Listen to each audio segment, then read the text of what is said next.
If Ben Charrington talks, you should probably listen. And we've talked about this, Scott, more than enough times on the show that yes, Charrington does speak in word salads, but there are little things that he says that if he says it, it's more than likely coming to fruition. And he had said at the end of the season, when he, has his press conference and stuff, he says that they will be looking for making trades. A lot of times people want to see people go out into the free agent market. And he even mentioned then that trades may be the better option for them. And what does he do during the winter meetings? He goes out and makes a trade. So that's where it's like, yes, there's this word salad and all this kind of stuff, but this trading for players and trading from a surplus is nothing new. It's something Ben Charrington had mentioned previously. So it should be no surprise that they made the trade. But Scott, it was a little bit surprising who they traded for. And that's not in a bad way. It's because it's a name that's not really familiar to a lot of Pirates fans. And like I said, myself, I know who he was, but it wouldn't be like the first name that would come off the top of my head as a trade target. Yeah, I didn't really know who he was until the name popped up.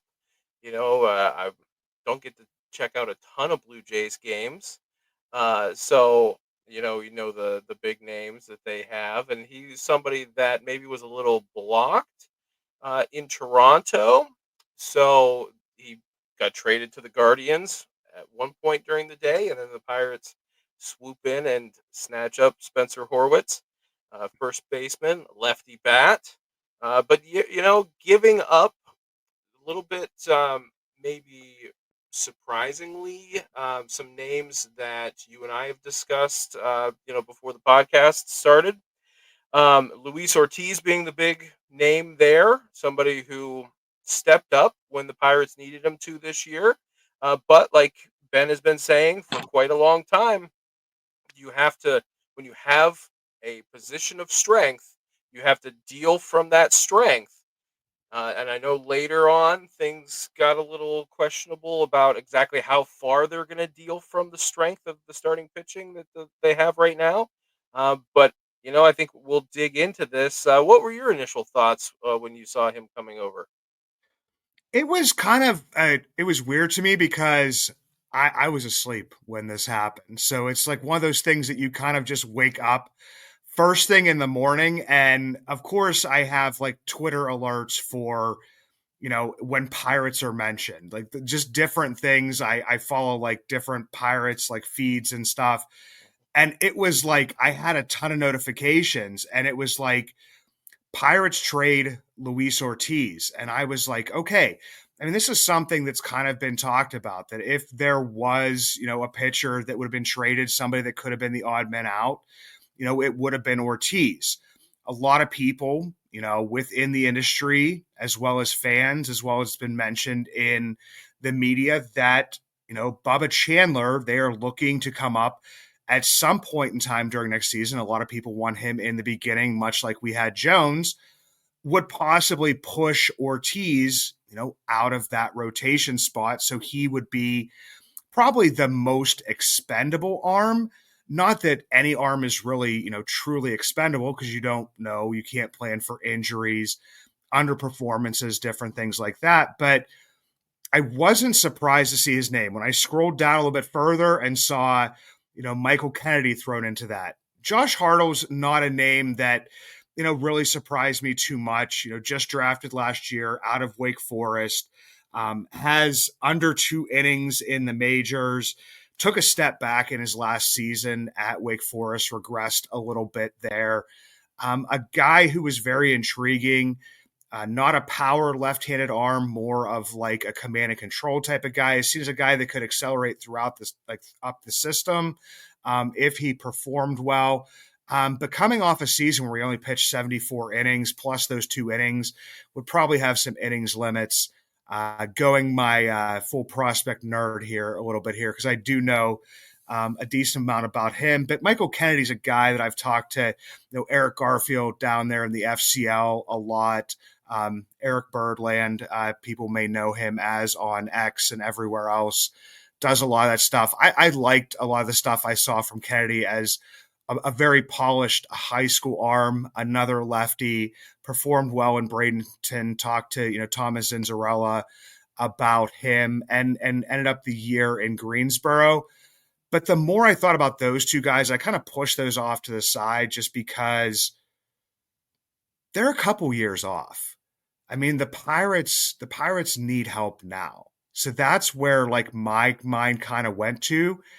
And you traded a younger arm who, had a not so great first full season, performed well last year, and everyone has kind of been talking about to a degree that is a possible, regression candidate. And then you trade him for a guy who, worked his way up through the Blue Jays minor league system, a younger guy, doesn't have that full year under it, but in the time that he was in Toronto, performed pretty well. Obviously, he's a guy that, people are going to bring up performs better against, the right-handed pitchers than the left-handed pitchers. That has been, consistent throughout the minors. But for me, I mean, this would kind of be on the level of, you know, trading a Quinn Priester for a Nick York. Two guys as far as like kind of being in the same level of their development within their respective systems. Two guys who were kind of, I mean, Ortiz for the longest time wasn't even listed as a top prospect into he kind of like flew his way through up the system and blew our doors off in his first few innings. Towards the end of, I guess it would have been 2022. So, I mean, it's the same kind of thing, with Horwitz. So, to me, it's a fairly, and I don't want to say like even trade, but in my mind, it's two teams, trading for need, and it's an actual baseball trade. Absolutely. You have, that was something that Cleveland identified as a need there, surprisingly enough, for their pitching. And so they found a guy that's got some upside that maybe they can get some more consistency out of him. Maybe he can add a pitch. We can see more of what we saw flashes of with him. And the Pirates pick up a young, controllable bat. We've talked many times about these kind of deals, these kind of risks that the Pirates need to take and they need to hit on. We're seeing a guy that both that Ben Charrington and Steve Sanders are familiar with, that Matt Haig, the new hitting coach, is familiar with, kind of worked his way up through the system with him. So maybe he was instrumental in identifying the type of hitter that he is. It seems to be pretty good as a defensive first baseman. I know that Toronto tried to work him at second with varying degrees of success there. To be a little diplomatic about that. Well, I when I heard this, like I said, I wasn't that familiar with him, so I went to MLB Film Room and I watched as many clips as I could before I could not handle one more 15-second DQ ad, because even for like a 35-second clip of him hitting a home run, there was a 15-second DQ. And I love Derek Green as much as the next guy, but it just got to be too much. But he seems to have good extension, uh, being able to get some power and pulling pitches that are on the outer third of the plate. So even if some of those don't quite have enough juice to get over the fence, looking at his numbers for 2024, 1.2 B WAR in 328 at bats, 87 hits, 12 home runs, a 265 batting average, 40 RBIs, no stolen bases. So he's not a speedster on the base paths, but we've got other guys that can do that. A 125 OPS plus. So it's small sample sizes. And speaking of small sample sizes against lefties, only 72 at bats. Going into last season, O'Neal Cruz, we would have said we identified some issues with him against left-handed pitching that seemed to, knock on wood, get straightened out a little bit as time progressed. So I guess my thought when I look at these numbers is he going to be a platoon candidate? Is he somebody who's going to get the opportunity to just go for it as the full time first baseman? Are we going to see other guys get moved around? I'm not quite sure what their plan is. If maybe they take a flyer on a right-handed bat to maybe just a non-roster invitee just to see what happens. What are your thoughts on that? Well, that's to me like I know that, Charrington and Shelton have said, I mean, even recently, it kind of seemed, and it came out, I think, even, Rosenthal had talked about it that, that they were talking about, with Brian Reynolds, it would be like playing like a part-time first base. So this would be a good, I guess, litmus test to see if, Reynolds can handle the position. I mean, I know I had probably said a couple of times it's like almost like rip the band-aid off and just throw Reynolds over there at first base, but then also kind of cautioning that I mean, I think Brian could handle the position, but what if it looks really bad? What if it doesn't work? So then you have Reynolds at first base, you go out and you get two outfielders, and then you have nobody else in the system that can really handle the position. I mean, I know you have Jared Triolo, IKF, other guys that have played the position, Hmm. but you don't have anybody who's an actual first baseman at the position. I mean, Horwitz is a first baseman. He was a first baseman in college. And like you said, he was moved a little bit to second base, but then you also look to see, who the Toronto Blue Jays have standing at first base. We talk about, guys forcing themselves onto the roster or the bat will play, or at least I do, where it's like, okay, this guy's a first baseman, but we want to get him up to the majors because we think he can perform. The bat's going to play well enough. Let's see where we can get him. And this is like kind of the stuff I hope for, with some of, the Pirates players. We even talk about, somebody pushing, with Tamar Johnson, possibly at some point in time, pushing Nick Gonzalez and maybe pushing Nick Gonzalez to right field or Tamar goes to whatever it may be. I mean, those are the decisions that, quote unquote, good organizations. I know that Toronto didn't have the season they were hoping to have this year, but have been, in the mix a lot over the past, few years. So those are the types of moves you kind of want to, make. So, and with Horwitz, I mean, if this guy was sitting in our double A and triple A for the past 2 years, and this is one thing that stuck out to me, he had a 149 WRC plus, a 954 OPS, a 16.4% walk rate to a 15.2% K rate. The one thing this guy does is hit. This guy is a hitter. I think that at some point in time, power can maybe come naturally. Obviously, in his major leagues, he did play a little bit the season before. It wasn't, that last year was his first experience. He got like a cup of coffee previously, only has 13 home runs and 425, major league plate appearances. So if he gets, a few more, you may see up to 15 home runs. So he's not that, prototypical power that you're getting from first base. But at this point in time, I want guys that can hit. I want guys that can get on base. I mean, I want guys that don't strike out. yeah, and I want guys that, if you're going to put the ball in play, you're going to, if you put the ball like good things can't happen. If you don't put the ball in play, you know what's going to happen. You're going to be sitting back down. So, yeah, he's the type of guy that, I mean, and the one thing you mentioned, I mean, it's getting way too deep in the weeds with the conversation, but like, kind of clogs up the base pass possibly because it doesn't seem like he has a whole lot of speed.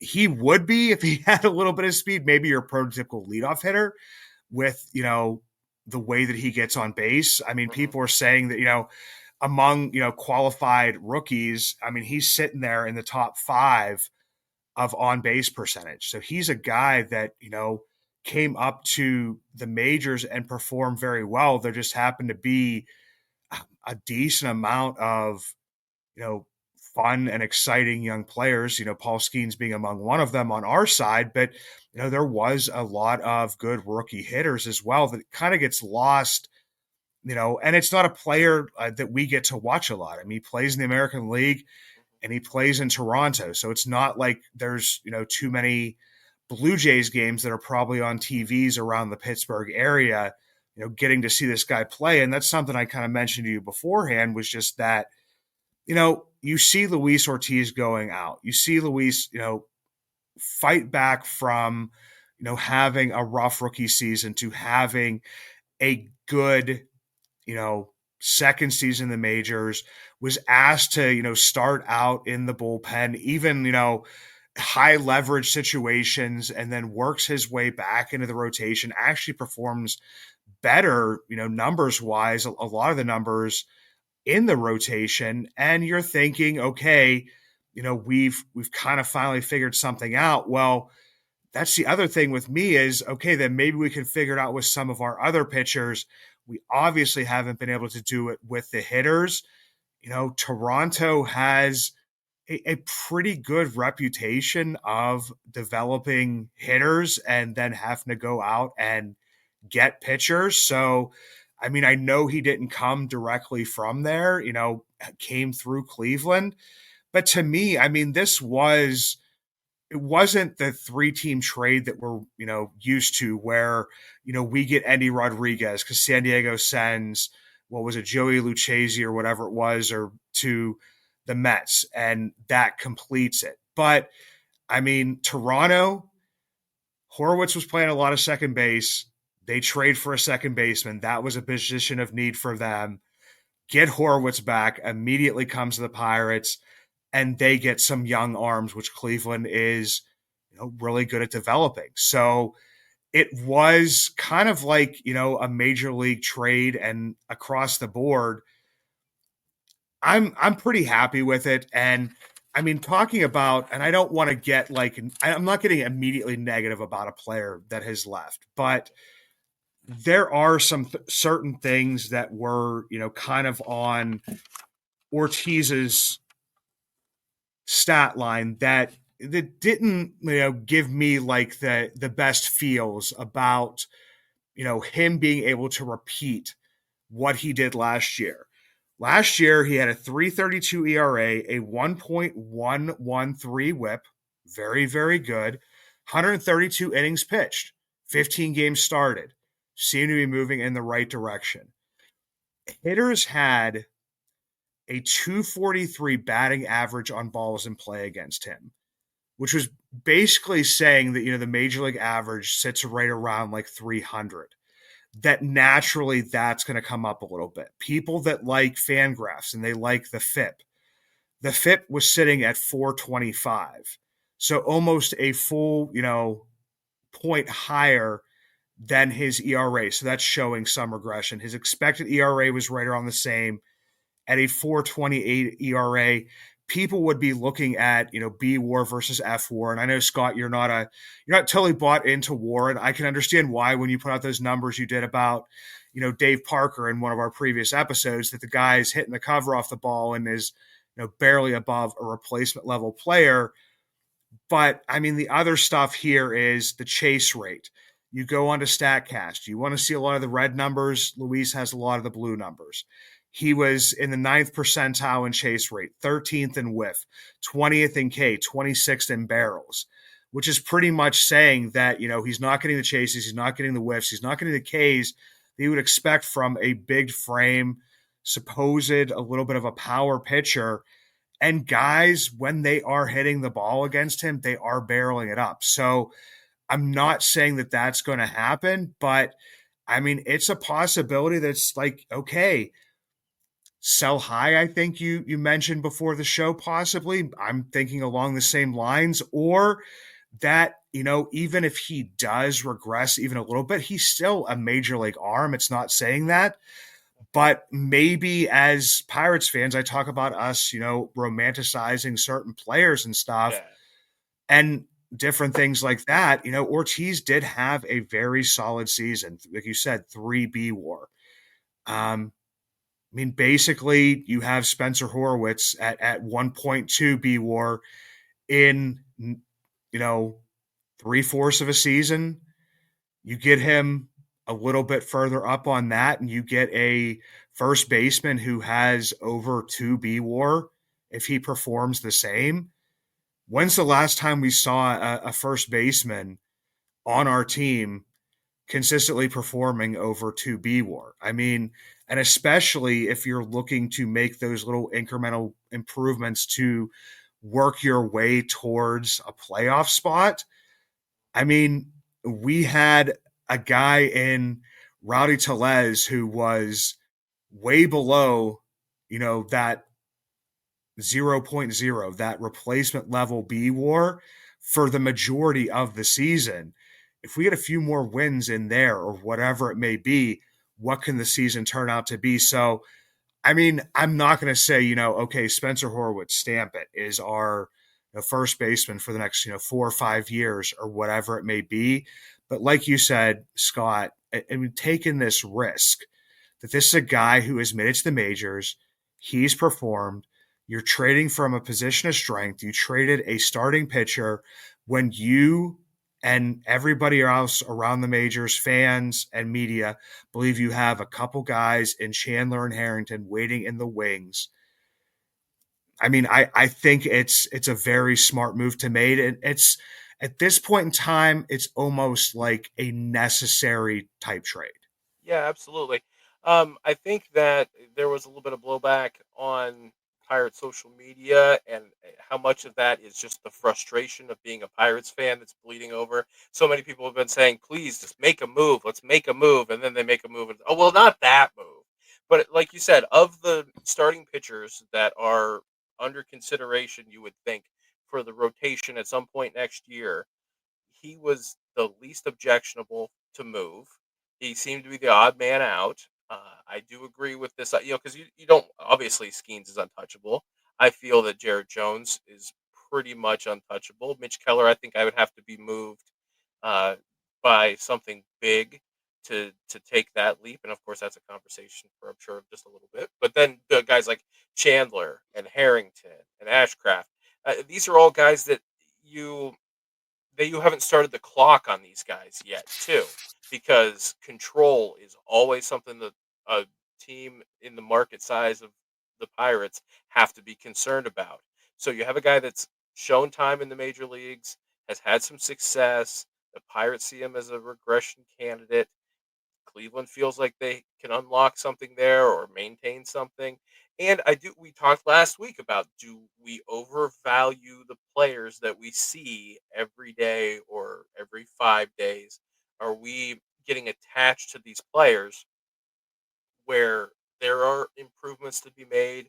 There, you need to deal from areas of strength without dealing too far into those. And you're getting a guy that, according to MLB trade rumors, has 6 years of control. He's going to be a Super 2 player, most likely. But that, if it hits, if you get the same kind of return, the same kind of results that maybe from you get from a Joey Bart, do you have part of that? We've complained a bunch of times about how first base always seems to be a piece of the puzzle that's missing. Is it possible that we have our first baseman going forward, or at least a partial solution to that big hole that's always at first base?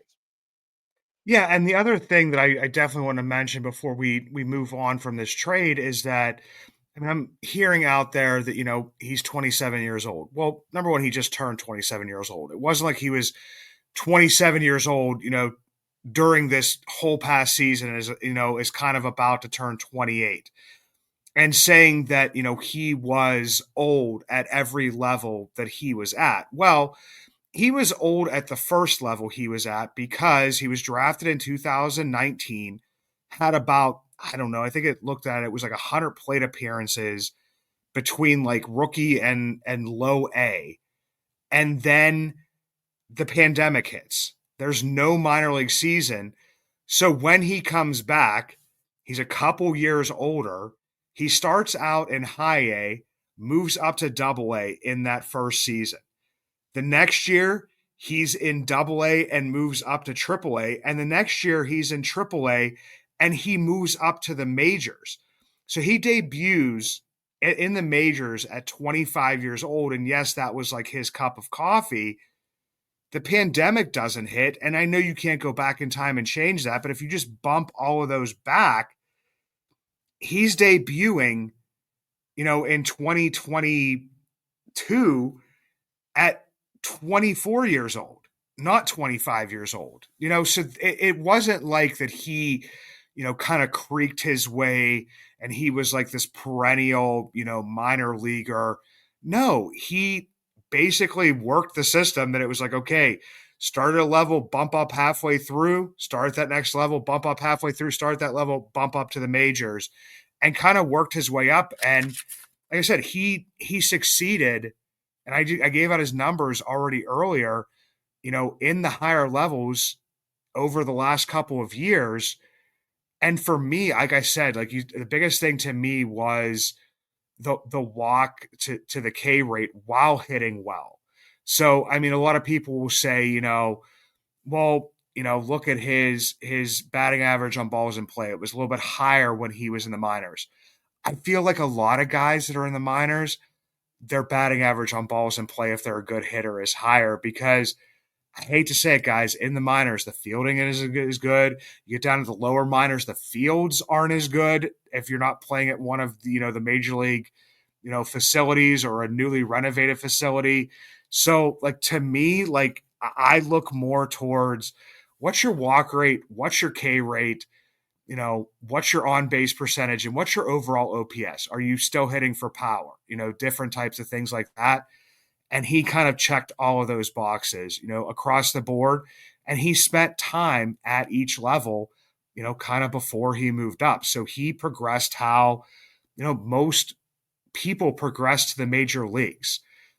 We get wrapped up in the Juan Sotos of the world, the Bryce Harpers, the Fernando Tatises, that are making it up here at, 19, 20 years old. And all of a sudden, it's like when a guy gets up here and he played his first, professional season, or at least part of that, at 26 years old, and he's about to start his second season at 27, that he's like washed and he's like an old man. No, these are like when these guys hit their strides, like Mhm. 26, 27 through like usually 31, 32. And there's guys that can defy age.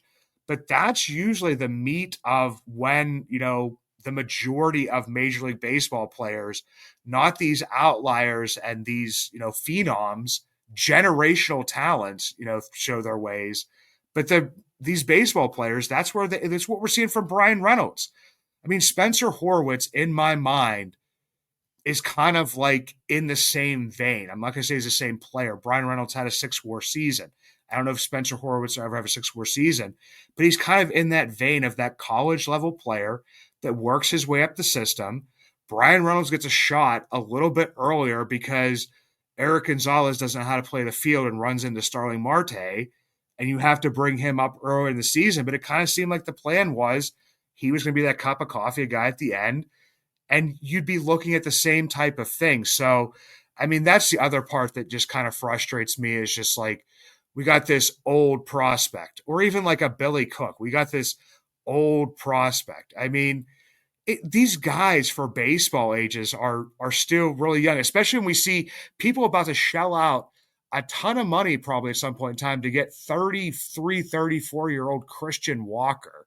Do you know what I mean? So like who didn't hit his stride until 27, 28, 29. So Not that's just not a ev- Yeah, not every prospect has to be fast tracked, and sometimes when they get fast tracked, you end up with a Henry Davis who runs into those problems, those first real walls at the major league level. And what does that do for development?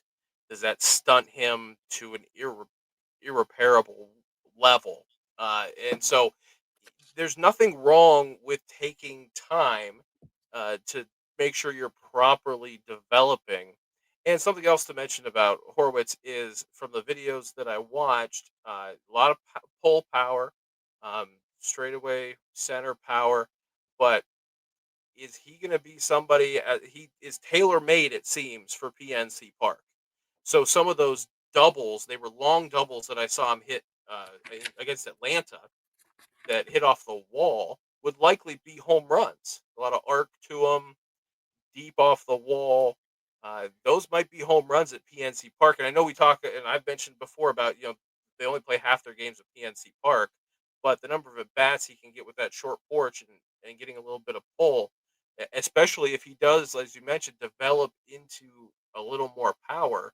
At 27, he can still have some room to grow, and we're seeing that with some guys that like Triolo starting to develop some more power. It seems.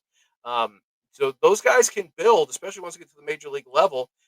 Just because he only had 12 home runs last year doesn't mean that he can't.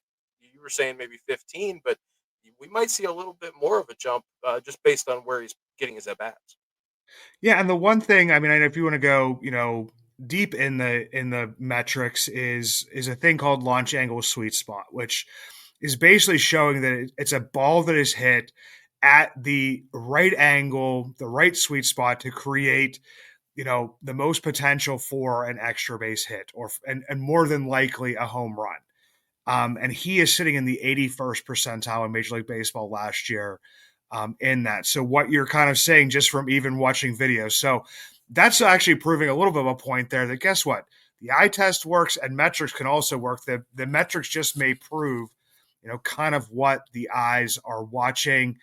Um, but we talked to you, you kind of like put out earlier there, Scott, that, there was some stuff that came out after the Ortiz trade was made about some comments that were made before the Ortiz trade was made. And I mean, I don't want to spend too much time on this just because I don't know how much it's going to affect the Pirates offseason moving forward.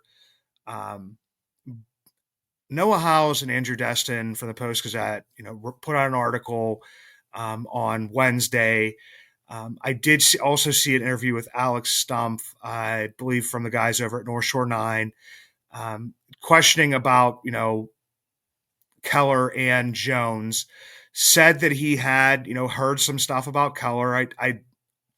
I believe that was definitely going to happen. It's something that a lot of people have mentioned or kind of put there in the wind just because of the amount of control he has. And yes, in Pirates terms, $15 million is a lot of money, bumping up to $20 million at some point in time here. I mean, that's unheard of, kind of in Pirates fans' minds and stuff. So, I mean, the obvious discussion would be, would he be a trade candidate at some point in time? So I wasn't surprised his name was mentioned. But then, Alex Stumpf said he hadn't heard anything about Jones, but, Destin and Noah House, they hear that Jones is very available from league sources. Um, to me, I listen to other stuff as well. Robert Murray, um, over at Fansided, he has a podcast that he puts out a couple times a week, and just basically said he heard that they were listening on those two players. It wasn't, I don't think, as deep in to these conversations as maybe it was, I don't know, voiced to Noah and Andrew. But for me, I mean, I think the biggest thing is that within Pittsburgh media and Pittsburgh social media, the next thing that happens is a horrible game of telephone where it goes from, these guys are available, or even if the Pirates are listening to the fact that these guys are already gone, the Pirates are looking to trade them. I mean, obviously, there was another quote in that article from league sources, not from the Pirates, that they would do this to trim payroll or to, get another major league bat, something they did with Luis Ortiz. I mean, to me, this is a lot of poor Pirates. They always trade away their good players. and especially the ones that cost a lot of money, especially in, Keller's, you know, case. With Jones, I mean, I've seen his name floated on other teams' blogs and throughout, social media throughout this because he's a young and exciting player and because he was mentioned in a possible trade with the Orioles from last season that I don't know if it ever was as far in talks or if it was something that, was just mentioned in passing. That's the thing about these is that nobody really knows like how far into these conversations the thing go. And by very available to me, Scott, I kind of took it as Pirates are having conversations with multiple teams. They have targets. They're looking at somebody. They're maybe dangling Luis Ortiz is the most obvious thing. The guys are shrugging him off and they're saying, what if it was Jared Jones? What would the offer be? And they Yeah. do these backs and forth. I mean, we've all watched Moneyball, and there's pieces of it that aren't very realistic. But the conversations between GMs and the conversations that Billy Bean has, where he's calling multiple guys, trying to do these types of things, to me, that's extremely realistic. And especially when you get them all in the same hotel Yeah, late at that's night, exactly having a couple drinks, having dinner together, whatever it may be. I feel like a lot of these conversations happen, and I'm not saying that they, weren't listening on these guys, but I don't believe it went to the other side of the pendulum where they were actively shopping or trying to trade these guys. Yeah, I think that that's an important piece in this is exactly the circumstances of it being at the winter meetings. The whole place is full of league sources. You've got people of differing levels from all the teams in the same spot at the same time. And, as someone who makes their living through negotiations, like, you talk about things that maybe you throw something out there that you don't have any intention of coming through on. Like you said, hey, you know, um, I want this player. What do you got to have for this player? Oh, Jared Jones. Oh, well, Jared Jones. I don't know. Maybe Luis Ortiz. Listening. It's Ben Charrington's job to listen and listen on every player. The Paul Skeens, I think, has to be the only player, just based on his level of multi-generational talent, that he has to be untouchable at least for the next few years. Anybody else, even MLB Network last night. If anybody watched the coverage of MLB Network, Dero brought up, Jared Jones. They had a little, they had like a contest with the interns. Where the interns were doing proposed trades, and they were evaluating the proposed trades that the interns did. And he kind of, blew up the one intern for bringing up Jared Jones to the Guardians. And he's like, but I would consider this Jared Jones for the Martian straight up.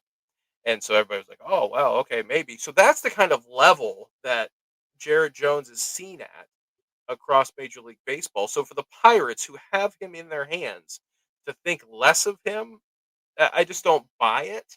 I don't live in that journalism world, so I don't know exactly the process of that and what you do for your sourcing and all that. But I will say that it can be when it's vague like this, when it's possibilities, when it's listening, when it's potentially available. I think that there's a broader burden of proof there. There are things that are never going to be proven, can never be proven, can never be disproven. So it makes for interesting topics of conversation. Probably gets some views, gets some clicks, gets talked about. And really, in today's media landscape, that's what they're all looking for. That's what we're all looking for: more eyes, more ears, more attention, people to talk about us. And you know what? These guys hit a home run with this one. Their names were on the tips of everybody's tongue yesterday. Yeah, and the other piece of this is that I mean I have to mention that Noah did have the opportunity to speak with Ben Sherrington later and ask him about further trades, and Ben Sherrington like just basically said, well, in theory, it's something that could be a possibility, but you don't want to like overextend your hand to the point where a strength then becomes a weakness.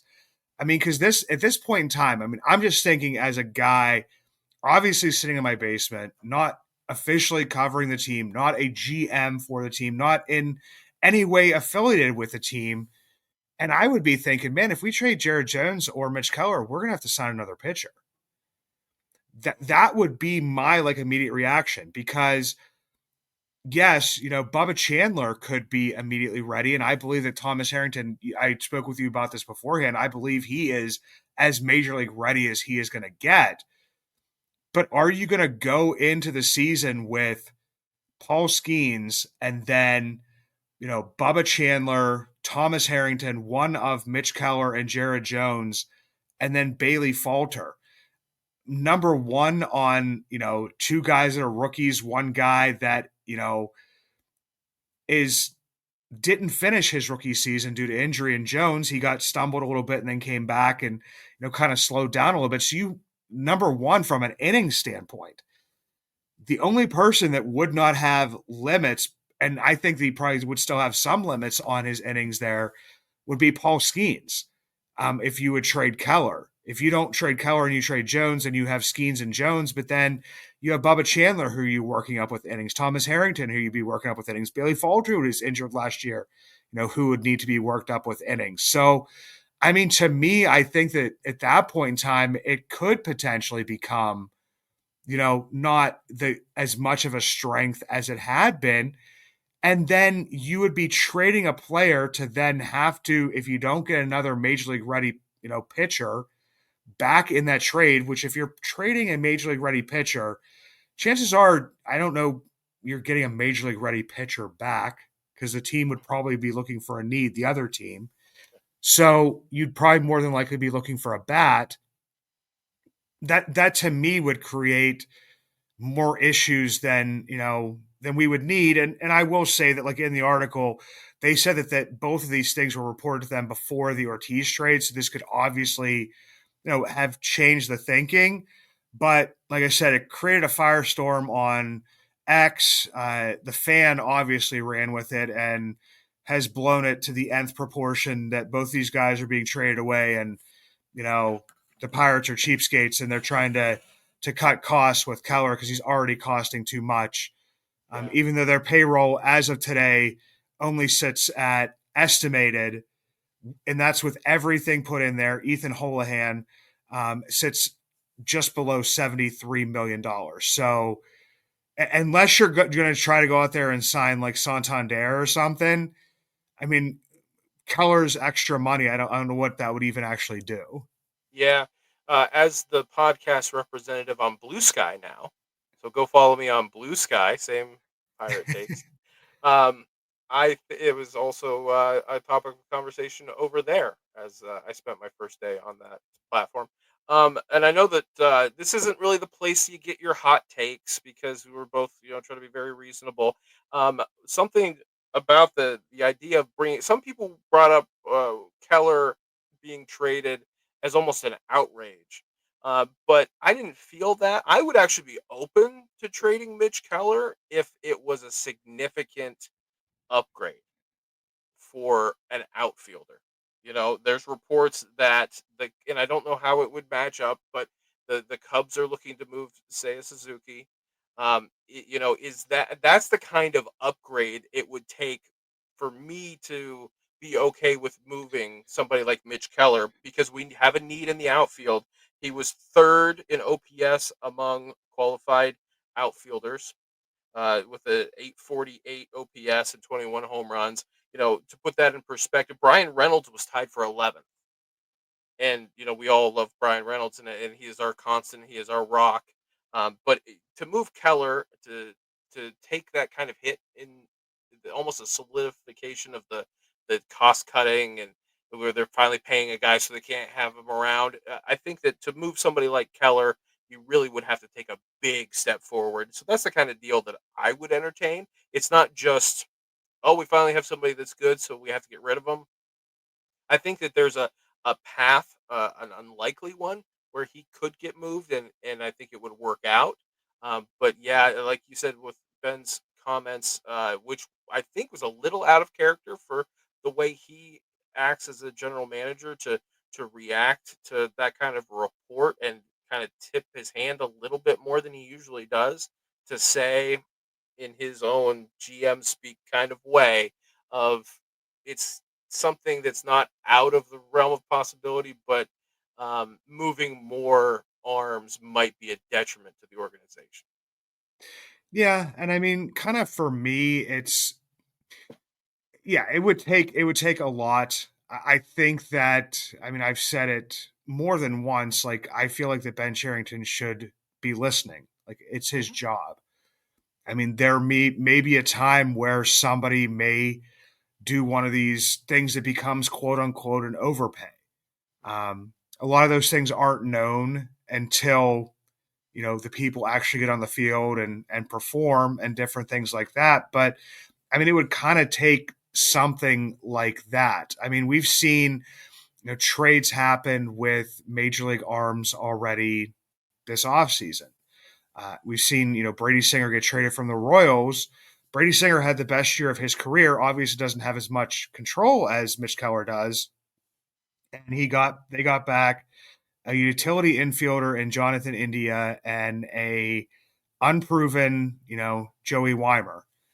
I mean, so if that wouldn't do it for me, I mean, obviously, but and then the other one is Garrett Crochet, which is for a huge prospect package, because obviously the White Sox are in a different position. They are in rebuild mode, or at least hopefully quick retool to rebuild, or quicker rebuild type of thing for them. But yeah, I mean, and that's the tough part about all of this is matching up needs.